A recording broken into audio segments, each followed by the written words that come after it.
Et nous sommes de retour au plateau pour la dernière partie de cette émission. Nous abordons notre quatrième sujet. Nous parlons du Togo.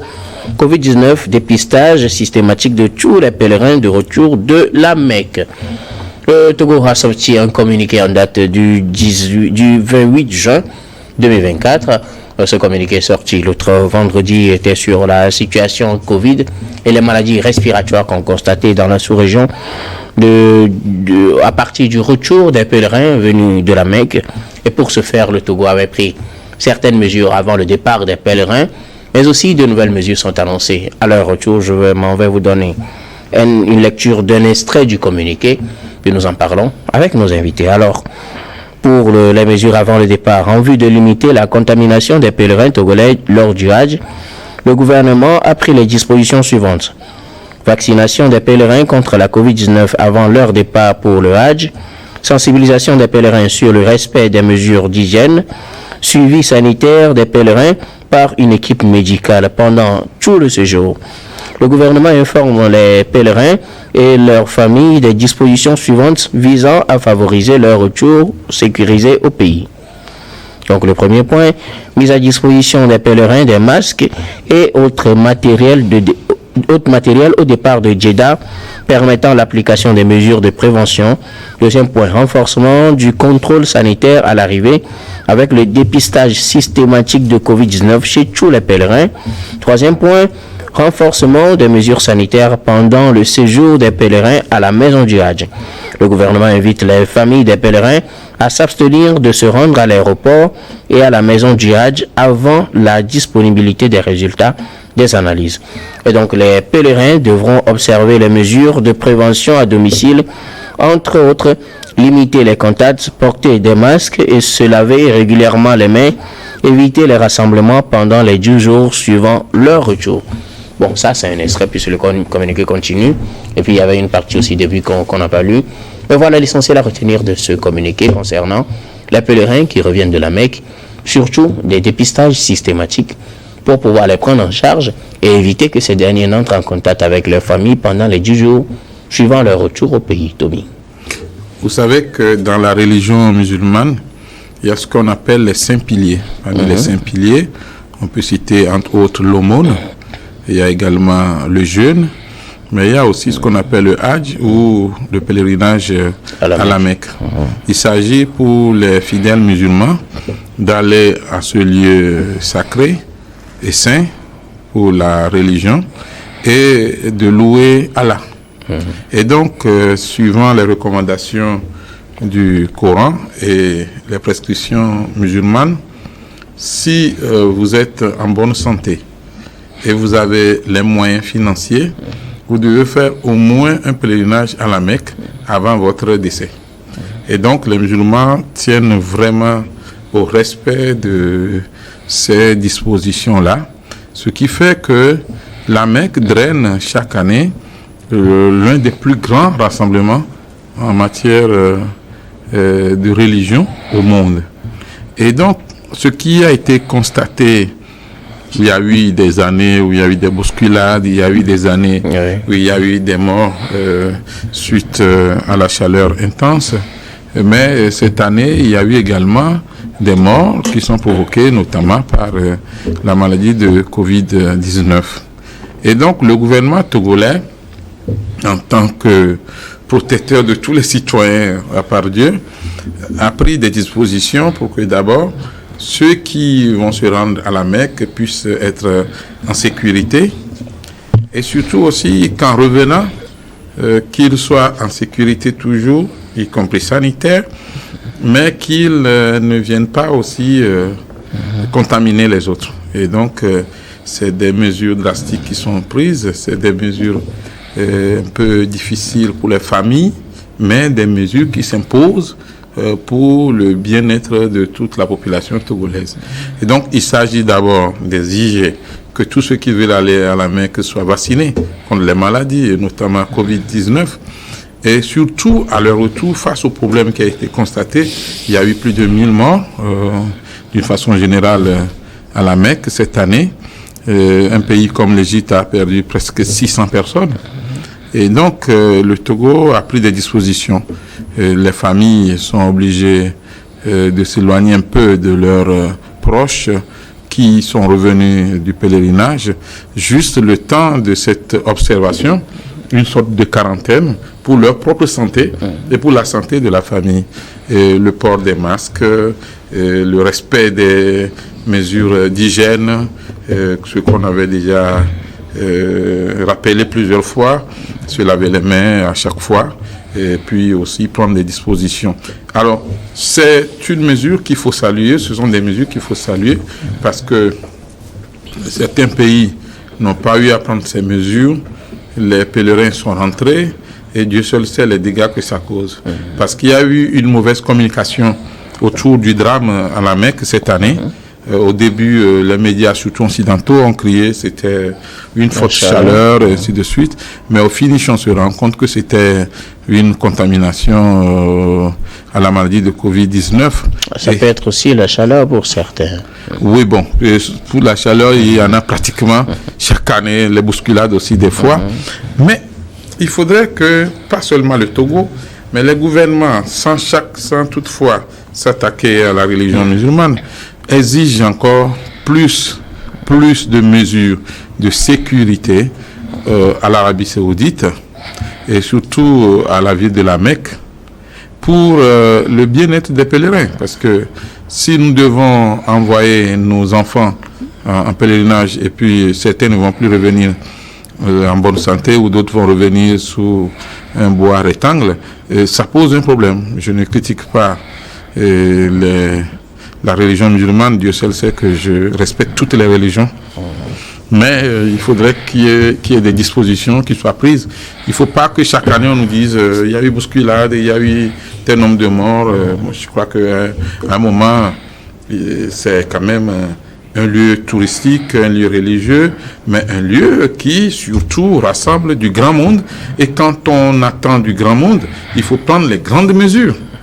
Je ne crois pas que le sommet ou bien l'Assemblée générale des Nations Unies, les États-Unis vont lésiner sur les moyens pour la sécurité, y compris sanitaire, de tous les participants, ou les Nations Unies. Donc, c'est le lieu qui accueille effectivement la pierre sacrée, c'est le lieu, on peut dire la vie sainte pour les musulmans, mais en même temps, il y a quand même une préfecture, il y a la mairie, il y a le gouvernement, il y a les autorités locales.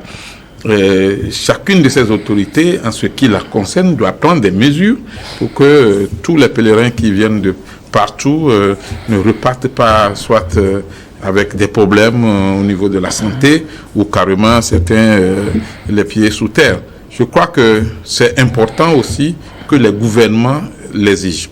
Mais au niveau interne, à chaque État, comme le Togo, comme les autres pays qui ont perdu des vies là-bas, à la Mecque, il faudrait exiger aussi que les structures qui accompagnent les pèlerins jusqu'à la Mecque pour le voyage qui les assiste, les sociétés aériennes, les sociétés touristiques, les agences, ainsi de suite, respectent au maximum des mesures de sécurité, y compris sanitaires. Et chaque fois qu'il y a des défaillances, il ne faudra pas accorder encore l'agrément à ces structures pour pouvoir amener les fils du Togo, par exemple, à la Mecque. On ne peut jamais interdire la pratique de la religion à un citoyen. On ne peut jamais interdire le pèlerinage à la Mecque à des citoyens musulmans, mais on peut essentiellement prendre des mesures pour qu'ils soient plus en sécurité. Et c'est de cela qu'on parle, parce qu'il ne faudrait pas que les propos soient après déformés.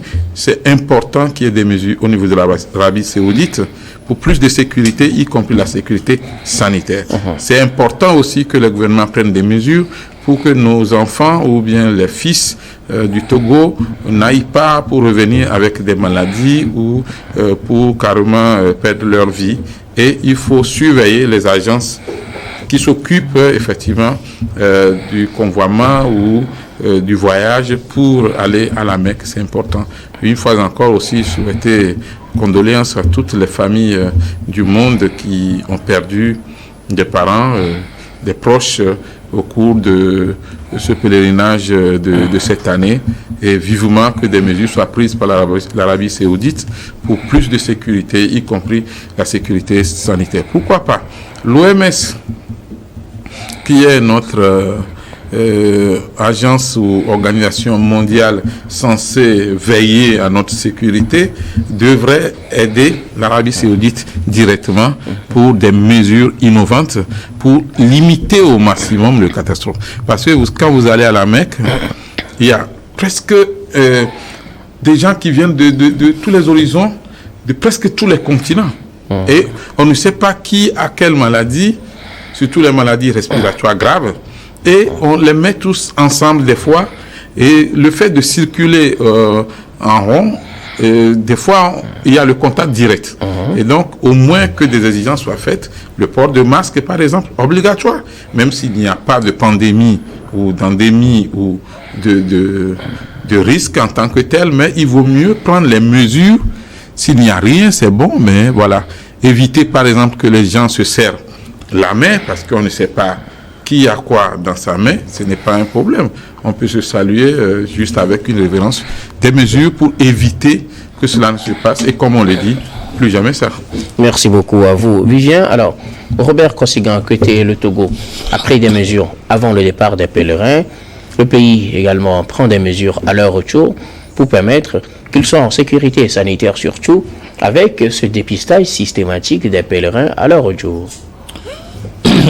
Oui, je pense que le gouvernement togolais a pris les taureaux par les cornes, tout en pensant déjà à préserver la santé des pèlerins, en les vaccinant et en les édifiant sur toutes les mesures à prendre collectivement et personnellement quand ils seront à Jeddah, je pense. Maintenant, de l'autre côté, on a eu vent de ce qu'il y a eu de fortes chaleurs et qui a occasionné beaucoup de morts, beaucoup de morts. Même une seule perte de vie humaine est une grande perte. Donc il y a eu beaucoup de morts à Jeddah, mais je me souviens que depuis notre petite enfance, quand les gens vont à la Mecque, le nombre n'est plus exact à leur retour. Ça voudrait dire que cette situation de mort ou de disparition tragique au lieu de la prière de l'islam n'est pas une chose étrangère à tout le monde. On sait qu'il y a toujours des disparitions, il y a toujours des morts liées peut-être à la chaleur ou à quelque chose. Il y a aussi parfois des bousculades et tout. Donc pour cette fois-ci, cela est mêlé par la maladie de Covid-19. Malheureusement, cette maladie qui a fait beaucoup de dégâts a ressurgi là-bas en Arabie Saoudite. Le gouvernement a bien fait de prendre les mesures pour alors isoler les pèlerins de leur famille pour une durée de 10 jours. Cela pour permettre que les résultats ou les résultats des analyses sortent et qu'on sache qui est malade et qui est sain. Et pour que voilà, ceux qui sont malades soient bien traités avant alors de rentrer dans leur famille, ne serait-ce que pour limiter les camps de contamination, ce qui est une bonne chose, parce que vous savez, à partir d'une seule personne, alors beaucoup de monde peut être contaminé et on risque de revivre les situations difficiles de cette maladie-là. C'est une bonne chose. Maintenant, pour les autorités de l'Arabie Saoudite, je pense que avec les nouvelles technologies et tout ce qui est à notre portée de nos jours, il va falloir qu'ils prennent les dispositions idoines pour éviter à ce qu'il y ait alors de morts, qu'il y ait assez de morts lors des pèlerinages. Puisque vous savez, quand les gens se déplacent pour aller alors respecter d'abord un pilier de l'islam et prier leur Dieu, et que mort s'en suive, c'est désolant et ce n'est pas du tout bon. Parce que Dieu, c'est la vie. Quand on va chez Dieu, on doit revenir en bonne santé. Mais aller chez Dieu pour aller perdre la vie, même si on nous dira qu'il y a le paradis qui est assuré, on préfère que les gens reviennent en bonne santé avant d'espérer d'aller au paradis après. Vous savez, quand quelqu'un quitte sa famille, tout le monde est dans l'espérance où, voilà, qu'il va revenir un jour. Mais qu'on leur dise que voilà, il est mort au cours de son voyage, que voilà, on n'aura même plus l'occasion de faire son deuil ou de le voir, c'est difficile. Nous n'avons aucun moyen pour faire pression sur l'Arabie Saoudite. On ne peut que demander, du haut de cette tribune, que voilà, des dispositions idoines soient prises pour peut-être limiter le nombre de pèlerins. Ou peut-être voir si on peut faire ce pèlerinage en 2 ou en 3 fois dans l'année, ne serait-ce que pour limiter le nombre, parce que moi je vois que c'est le nombre, puisque c'est une seule fois qu'on le fait, et les pèlerins viennent de partout dans le monde. Alors cette concentration de personnes font que voilà, parfois dans des mouvements ou dans des rites, de l'autre côté, il y a beaucoup de mouvements qui amènent alors de diverses situations qui créent alors des pertes de vies humaines, et ajouter à cette maladie Covid-19, je pense que il va falloir prendre les taureaux par les cornes comme l'a déjà fait le gouvernement. Maintenant, que les parents des pèlerins alors soient plus patients pour respecter les 10 jours que le gouvernement a fixé, le temps que voilà les agents de santé puissent avoir les résultats des analyses, des prélèvements qu'ils ont fait sur les pèlerins pour mieux les édifier. Je suis sûr que ceux qui seront sains seront alors libérés à prendre contact avec tout le monde, mais ceux qui porteront la maladie seront peut-être traités, et après le traitement, ils auront l'occasion de rentrer dans la masse et de fêter leur retour. Cela importe pour notre santé, cela importe pour alors la société qui ne demande qu'à rester en bonne santé pour vaquer librement à ses activités. Oui, quelque chose à ajouter, Tommy? Oui, c'est dire qu'effectivement, les parents doivent être patients. Il vaut mieux que vos proches vous reviennent en très bonne santé, et surtout qu'ils ne puissent pas contaminer d'autres personnes, que d'être pressés de les voir, et puis peut-être ça va donner autre chose. Mais veillez aussi au respect scrupuleux, comme on le dit, de ces dispositions prises par le gouvernement, parce que on a vu que même pour la vaccination, certains sont passés au travers des mailles.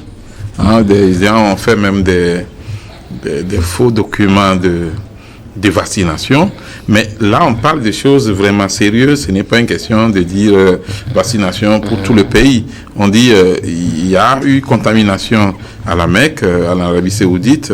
À votre retour, il n'y a pas à faire des affaires pour dire je me soustrais de la vérification sanitaire. Il faut aider son pays. Quand vous aimez votre pays, vous êtes parti prier pour votre pays. Quand vous revenez, vous devez vous soumettre effectivement à la loi, aux dispositions prises par les dirigeants du Togo, y compris même ceux qui sont les pilotes de l'air. Parce que ce n'est pas parce que vous êtes pilote de l'air, vous avez la possibilité de circuler, on ne vérifie pas grand-chose, on vous ouvre le couloir. Du moment où vous revenez de l'Arabie Saoudite et il y a eu ce problème, il vaut mieux éviter que cela ne se propage. Donc que chacun fasse attention, que chacun aide le gouvernement pour qu'on avance. Et je compte sur les forces de sécurité et de l'ordre, je compte sur les médecins, leurs assistants, pour veiller au grain, pour qu'il n'y ait pas des personnes qui échappent et qui se retrouvent juste avec les papiers, comme on avait eu à constater cela quand il s'agissait de se vacciner. Bon, maintenant on va laisser les grands débats sur Covid-19, sur le vaccin contre Covid-19, mais on parle de cas concrets. Vous êtes revenu. Est-ce que vous êtes atteint de la maladie, oui ou non? Si vous n'êtes pas atteint, on vous libère. Si vous êtes atteint, on vous soigne. Et donc, il vaut mieux se faire soigner. Parce qu'on sait que dans nos pays, pas seulement au Togo, dans plusieurs pays africains, le gouvernement est assis là-bas et prend des dispositions. Mais pour l'application maintenant, c'est autre chose. Il y a des corruptions. Des gens arrivent à passer au-delà des filets, et je pense que cette fois-ci, c'est très important que tout le monde veille pour que cela soit appliqué scrupuleusement. Il y va de la santé et du bien-être de la population togolaise. Dès que les gens arrivent à l'aéroport, il faut que tous ceux qui ont pris l'avion respectent les normes. J'ai vu à l'aéroport pas seulement au Togo, dans plusieurs pays. Et il y a des facilités suivant que vous êtes VIP, suivant que vous êtes pilote de l'air, suivant que vous êtes journaliste, suivant que vous êtes ceci. Mais quand on parle de la santé d'un peuple, on ne badine pas, on ne blague pas. Il faut être sérieux, il faudrait l'appliquer et c'est important pour notre propre évolution. Robert Kossi-Gakete. Non, comme je le disais tantôt, il va falloir que les parents des pèlerins soient patients et observent scrupuleusement alors les règles fixées par l'État. Cela y va dans l'avantage de tous. Et permettre à ce que les pèlerins alors soient bien traités, isolés, ne serait-ce que pour 10 jours, pour que voilà, les résultats des analyses sortent. Et que, il ne faut voilà, pas aller récupérer aussi leur valise pour la maison d'abord. Il faut que ça finisse avant qu'on ne prenne les valises. Il faut que tout finisse. C'est pourquoi le communiqué dit qu'il ne faut même pas aller à l'aéroport pour les accueillir. Vous savez, si on éloigne quelqu'un de vous pour 10 jours, et il revient en bonne santé, pour toute une vie, c'est mieux. C'est mieux que d'aller mettre sa vie en danger et vous mettre vous-même en danger. Parce qu'on ne sait pas si ils sont revenus sains ou contaminés. Alors, permettons-leur de faire ces 10 jours-là. Ils ont fait peut-être 1 ou 2 semaines en Arabie Saoudite. Dieu merci, ils sont revenus. Permettons qu'ils fassent 10 jours. Ce n'est pas à la morgue, ce n'est ni au cimetière. On va les revoir. Ils reviendront parmi nous et la fête aura bel et bien lieu. Seulement que la fête sera décalée de 10 jours. Alors, permettons que, voilà. On va prier que le maximum aussi ne soit pas atteint et qu'il y ait même zéro contamination. Oui, vous savez, le gouvernement a fait le grand boulot en les vaccinant d'abord ici à Lomé avant qu'ils ne partent. Ça, c'est déjà un grand boulot. Même s'ils sont contaminés de l'autre côté, le pire doit être évité. Alors, que les gens acceptent que 10 jours passent sans qu'on ne cherche les valises. Ce qui est sûr, les valises vont revenir à la maison et seront ouvertes pour alors le dispatching ou la distribution des cadeaux. Voilà. Merci beaucoup donc à vous. Nous arrivons pratiquement à la fin de ce numéro de Regard Croisé. Mais avant de nous séparer, comme d'habitude, nous allons faire notre dernier tour de table et ce sera pour vos mots de fin sur un sujet de votre choix. J'ai bien envie de commencer par vous, Emmanuel Vivien-Tomi. Voilà, j'aimerais juste revenir sur un sujet sport pour dire que le sport a une importance particulière dans la vie d'un peuple. Et quand on prend le sport roi qui est le football, cela essaie quand même de donner la joie au cœur des citoyens. Et cela évite aussi trop de crispation et rassemble encore plus.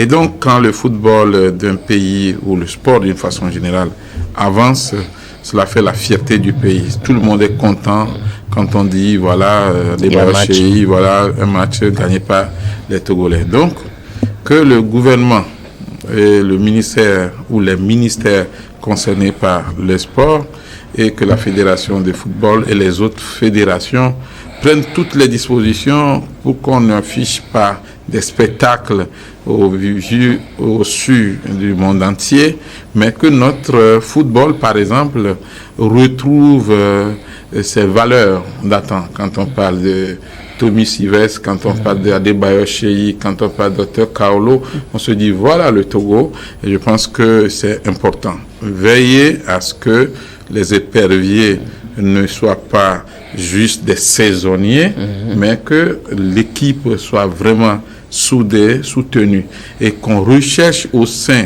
de la jeunesse, de la population, d'autres talents pour pouvoir les faire émerger. C'est important que le sport décolle et qu'on nous donne très bientôt un très bon entraîneur, pourquoi pas togolais, et qui puisse veiller à ce qu'on aille quand même dans les compétitions internationales.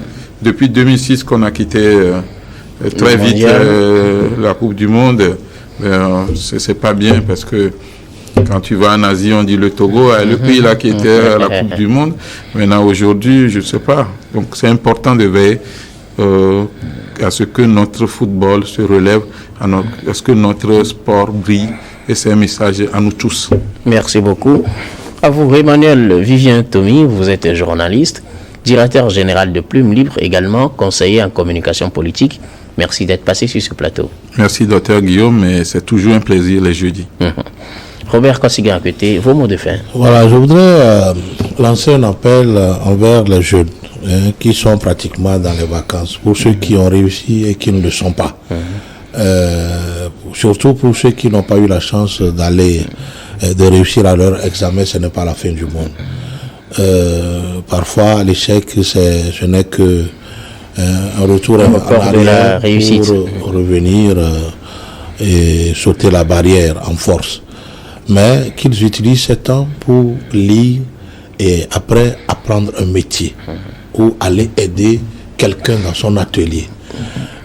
Ce n'est pas le temps où il faut être sur les réseaux sociaux, où il faut se livrer à la vie facile ou à la frivolité. Vous savez, plus on est en bonne santé, plus on est loin de tomber en disgrâce avec les lois de la République, plus on est loin de tomber dans des bassesses morales, on donne plus de chances à nous-mêmes de réussir. La vie, elle est devant eux. Ceux qui marchent même à pied, ils n'ont qu'à aller voir, causer avec ceux qui ont réussi. Ils ont peut-être eu des vies un peu plus... compliquées. Au commencement, ils ont eu peut-être des situations de vie un peu plus compliquées plus que ce qu'ils vivent aujourd'hui. Mais à force de travailler, à force de croire en eux-mêmes, ils sont ce qu'ils sont aujourd'hui.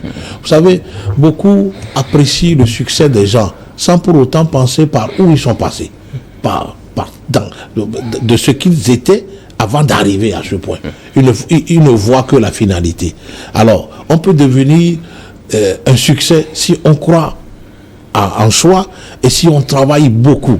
Aujourd'hui, les gens fêtent alors des réussites sur les réseaux sociaux sans pour autant penser à comment ils ont fait pour être là. Les gens, beaucoup de nos enfants, beaucoup de nos frères et nos sœurs ont abandonné la lecture. Les livres abondent. Les livres sont là. Même sur les réseaux, même sur Internet, il y a des livres. Mais personne ne veut plus lire. Alors, ça fait que quand vous discutez avec des gens, des jeunes aujourd'hui, qui ne sont pas nés peut-être dans des familles nobles, moi j'appelle ça famille noble, où on parle le français, alors vous ne saurez même pas que c'est des enfants de la terminale ou parfois même de l'université. Quand ils écrivent, ça ne tient pas la route. Alors, quel est leur ennemi? C'est le fait de ne pas lire. Il faut lire, il faut apprendre aussi un métier, parce que dans la vie, ce n'est pas nécessairement tout le monde qui est appelé à travailler dans la fonction publique ou dans le secteur privé. On peut aussi fonder son entreprise, on peut aussi bâtir son atelier, on peut aussi avoir une main-d'œuvre qualifiée recherchée partout ailleurs. Donc moi j'ai dit, je les encourage à embrasser un métier dans ces jours de repos, lire beaucoup pour que demain, quand la rentrée va venir, ils puissent alors avoir un niveau correct, ne serait-ce que dans la langue française. Parce que vous savez, c'est le français qui est là, c'est dans cette langue qu'on nous dispense aujourd'hui les cours. Il faut la connaître, et pour la connaître, il faut beaucoup lire. Merci beaucoup. Et je prie aussi pour qu'il y ait l'électricité à Klikamé. À Klikamé, où nous allons lancer l'ouverture de la deuxième édition du tournoi AJD. C'est le 8 août. J'invite la population de Vaud, de tout le Vaud, à venir soutenir cette deuxième édition. Merci beaucoup, Robert Kossigan. Vous êtes analyste politique et président de l'AJD, Alliance Jeunesse Développement. Merci d'être passé sur ce plateau. Merci, docteur. Vous êtes convié aux deux tournois, celui d'AREP et celui de Klikamé. Merci beaucoup pour l'invitation. Nous disons merci à toutes les équipes techniques et rédactionnelles qui nous ont aidés à préparer et à présenter cette émission. Merci beaucoup à Clesson Pignanga à la réalisation, à Pierrick Obanikou, à Prudence Makoui à la diffusion, et merci à Fofo Golo à la caméra. Surtout merci à vous, très chers téléspectateurs, de nous avoir suivis. C'est la fin de ce numéro de Regard Croisé. Je vous retrouve demain avec le même plaisir pour un autre numéro.